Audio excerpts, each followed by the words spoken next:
আসসালামু আলাইকুম ভিউয়ার্স, কেমন আছেন সবাই? আশা করছি পবিত্র মাহে রমজানের ইফতারের পর আপনারা অনেকেই অনেক ভালো আছেন, সুস্থ আছেন, নিরাপদে আছেন। আমি আজকে একটু রান্না করেছি, সেটা হচ্ছে মসুর ডালের চচ্চড়ি। আমি প্রথমে এই ডালটা ১০ মিনিট ভেজে নিয়েছিলাম, ভিজায় নিয়েছিলাম। তারপর পানি ঝরিয়ে এখানে লোহার কড়াইতে দিয়ে আলু কুচি, টমেটো কুচি, পেঁয়াজ কুচি, কাঁচামরিচ কুচি, এখানে রসুন কুচি দিয়েছি আমি, আপনারা এটা বেটেও দিতে পারেন। তারপর স্বাদ মতো লবণ,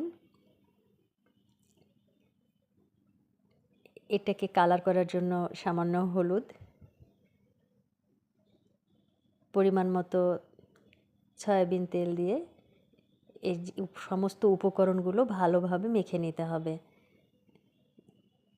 এটা যত সুন্দর মাখা হবে এর টেস্ট কিন্তু অত সুন্দর হবে, কারণ মাখার উপরে আপনার নির্ভর করে সব কিছুই।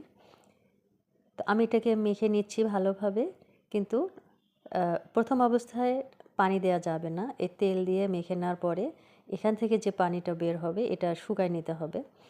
এই যে আমি চুলায় বসিয়েছিলাম, কিছুক্ষণের মধ্যেই পানি শুকিয়ে গেছে। এখন আমি আলাদা করে পানি দিচ্ছি। পানিটা একদম সমান সমান করে দিতে হবে। বেশি দেওয়া যাবে না, যাতে তাতে আবার গলে যেতে পারে, ডালের মতো যাতে হয়ে না যায়। তো আমারটা হয়ে গেছে। আমি এখানে ফোড়ন দিয়েছি পেঁয়াজ কুচি, রসুন কুচি, শুকনা মরিচ এবং আস্ত জিরা দিয়ে এটাকে ফোড়ন করে নিয়েছিলাম, এবং আর একটু গুঁড়া জিরাও দিয়েছি, জিরার গুঁড়া দিয়েছি।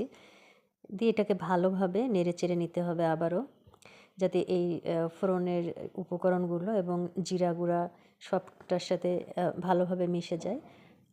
তারপর একটু ধনিয়া পাতা দিয়ে দিলাম। আমার ধনিয়া পাতা খুবই পছন্দের, সে কারণে আমি একটু বেশি করে দিয়েছি। আপনারা যারা পছন্দ করেন না বা কম পছন্দ করেন তারা অল্প করে দিলেও চলবে। এতে আমার হয়ে গেল মসুর ডালের চচ্চড়ি। আপনারাও ট্রাই করুন, খুব সুন্দর হয়েছে।